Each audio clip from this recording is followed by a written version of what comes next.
Hey everybody, this is my friend Chris. Hey Chris. How you doing?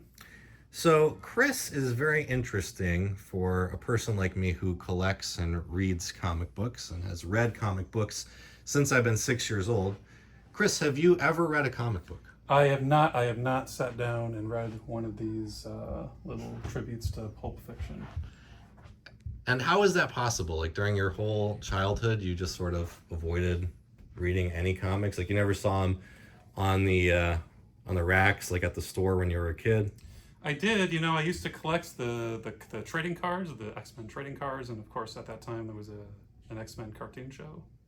Yeah, right. Uh, X Men was big. Spider Man was a big yeah, one. yeah, it was larger than life, but I think it was probably because we have such even then we had such like a diverse sort of media culture that I just never took the time to sit down and actually go through a comic book. Just seeing sort of the larger than life characters and imagining them was enough when I was that age. Are So you a fan of comic book movies? Have you seen any of them? Like the last 20 years or so? the recent Marvel, I've seen Aquaman and Aquaman 2.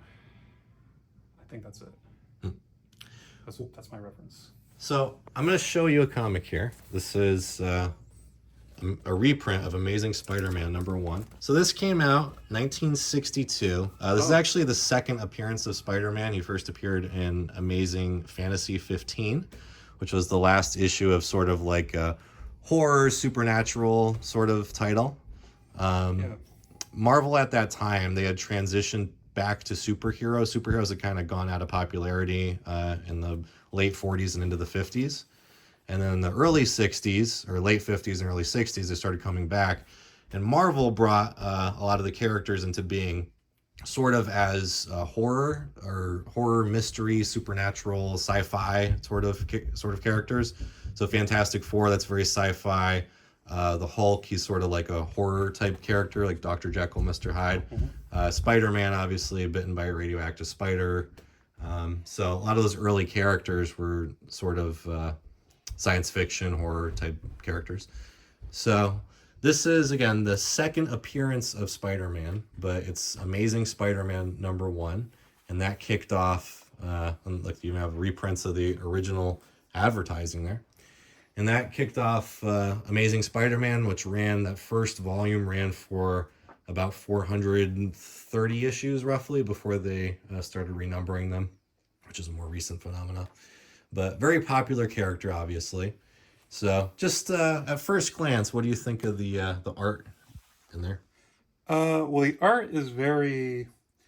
Well, my first comment was going to be that there's more. There's a lot more text than I was expecting. So I'm curious what they thought their reader demographic was going to be, because nowadays we associate superheroes with being like sort of young kids, but I wonder if this is like back then it was directed more toward like an adult audience. Would that be? Well, yeah, and I'd say now it's even more adult. I think probably for a while there, it became more for kids, especially like superheroes. And part of that too, if you're not familiar with the history of comics, was that horror books, when superhero books became out of fad, one thing that really picked up a lot was horror comics, and a lot of them were really graphic. And there was ones with like severed heads on the cover and stuff. And there was a book written called Seduction of the Innocent by Dr. Frederick Wertham, and he wrote basically that comics were corrupting the youth of America. Interesting. So comics sort of became more kid friendly for a while. There was also something called the Comics Code Authority. So if you look at a lot of these books, they have this little stamp on here, and actually on some older books they're even bigger. It says approved by the Comics Code Authority, and that was something that existed for decades and doesn't exist anymore. So they had to be regulated. Yes, basically. It Wow. was sort of like a self-regulation. So I actually have some very old comics here. So these are comics from the 1940s and early 50s. And as you see, like there's no stamp, there's no comics code stamp on them. Yeah. But then if you get to these from the 60s, they start having the comics code authority stamps. Well, it's interesting because it's almost that almost makes it almost feels like sort of something you would pick up somewhere at like a gas station, or you'd borrow from a friend, and it had all these things in it that you're like not supposed to see.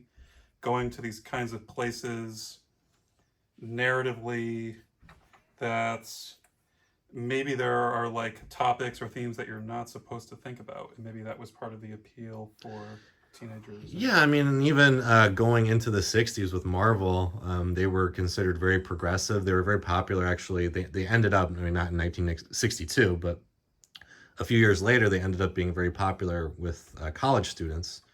So, like the hippies and stuff, like they were all reading Marvel comics. Actually, do you know that the cover of one of Pink Floyd's albums has a Doctor Strange illustration on it?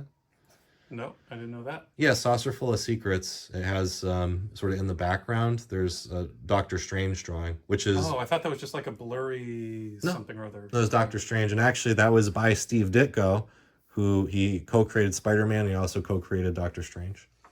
Okay. He was also an objectivist, so he was an interesting guy. He started creating other weird characters. I actually have one over here, Shade the Changing Man. But he also created The Question and created Mr. A, who was a very objectivist character. Also Captain Atom. But anyway, Chris, so I wanted to ask the viewers here, since you've never read a comic book before, what should you read? So everybody who's watching, please let Chris know what his first comic book should be that he should read. Probably not Watchmen, probably not anything like that, but Something more classical in the context of like the world of comic books. Something. would you want like something old, like from like the 40s, 50s, 60s, or would you want like, because a lot of like the people consider better stories to be since the 1980s. Yeah, like later ones.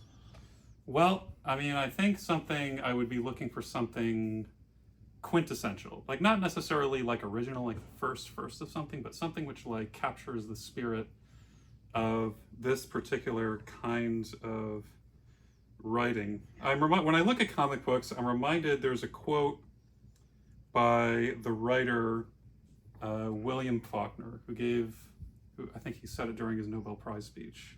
That's people had forgotten to write about matters of the heart because they were so afraid of being blown up, because we live in the atomic age that it's so prevalent that we've gotten used to it.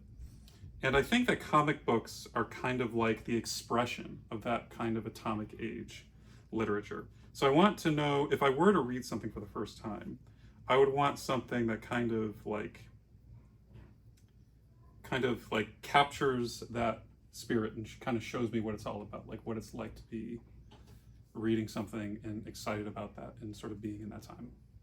So it's a very difficult task. I don't even know what to recommend personally, because again, you have sort of a dichotomy of the older stuff, which can seem very archaic and just not maybe necessarily that relevant, although it really sets up a lot of things. Then you have stuff that's really good reading, like I just mentioned, The Watchmen. But The Watchmen is really about superhero comics and sort of it's very kind of meta. Yes, like a very meta analysis of superhero comics. So if you've never read a superhero comic, it may not make a lot of sense. So folks, let us know in the comments, what do you think Chris should read for his very first comic book? Yes, and thank you for your interest in my reading habits.